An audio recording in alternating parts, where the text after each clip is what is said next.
গুৱাহাটীত ৰাজ্যিক পৰ্যায়ৰ টেনিকৈট প্ৰশিক্ষণ শিবিৰ 50 গৰাকী টেনিকৈট খেলুৱৈৰ সমাৱেশ এমএছআৰ টেনিকৈট সন্থা অসমৰ উদ্যোগ যোৱা 10ৰ পৰা 17 জুলাইলৈ জ্যোতিনগৰৰ পূব গুৱাহাটী উচ্চ মাধ্যমিক বিদ্যালয়ৰ খেলপথাৰত পুন প্ৰথমবাৰৰ বাবে অনুষ্ঠিত ৰাজ্যিক পৰ্যায়ৰ টেনিকৈট প্ৰশিক্ষণৰ কৰ্মশালা সফলভাৱে সামৰণি পৰিল এমএছআৰ টেনিকৈট সন্থা অসমৰ উদ্যোগত তথা পূব গুৱাহাটী উচ্চ মাধ্যমিক বিদ্যালয়ৰ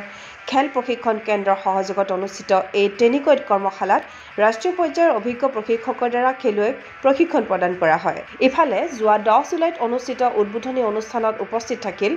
গুৱাহাটী মহানগৰ উন্নয়ন প্ৰাধিকৰণৰ উপাধ্যক্ষ মুকুতা ডেকা পূব গুৱাহাটী উচ্চ মাধ্যমিক বিদ্যালয়ৰ প্ৰধান শিক্ষয়িত্ৰী আনন্দিতা চক্ৰৱৰ্তী আন্তঃৰাষ্ট্ৰীয় পাঞ্জা খেলুৱৈ সনাতন দাস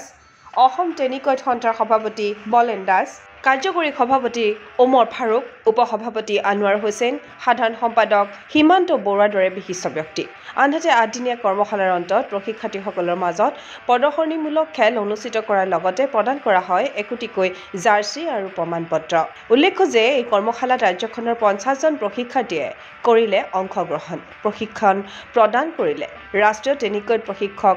উৰিষ্যাৰ মহম্মদ মমতাজে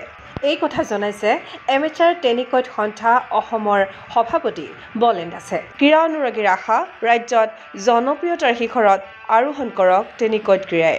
এমএছআৰ টেনিকৈট সন্থা অসমৰ পদক্ষেপ হওক সুদূৰ প্ৰসাৰী নিউজ ডেস্ক ৰিপৰ্ট গো স্পৰ্টছ এনি ফিজিকেল এডুকেশ্যন বিষয়ত ডিগ্ৰী পাঠ্যক্ৰমৰ কাৰণে অসম তথা উত্তৰ পূৰ্বাঞ্চলৰ প্ৰথমখন শিক্ষানুষ্ঠান অভিৰুচি ইনষ্টিটিউট অৱ ফিজিকেল এডুকেশ্যন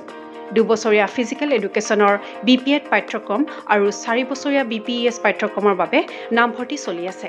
বিতংকৈ জানিবৰ বাবে আজি যোগাযোগ কৰক যোগাযোগৰ নম্বৰসমূহ হৈছে 9435100098 7002233540 88765210098 ৱেবছাইট www.aipguwahati.in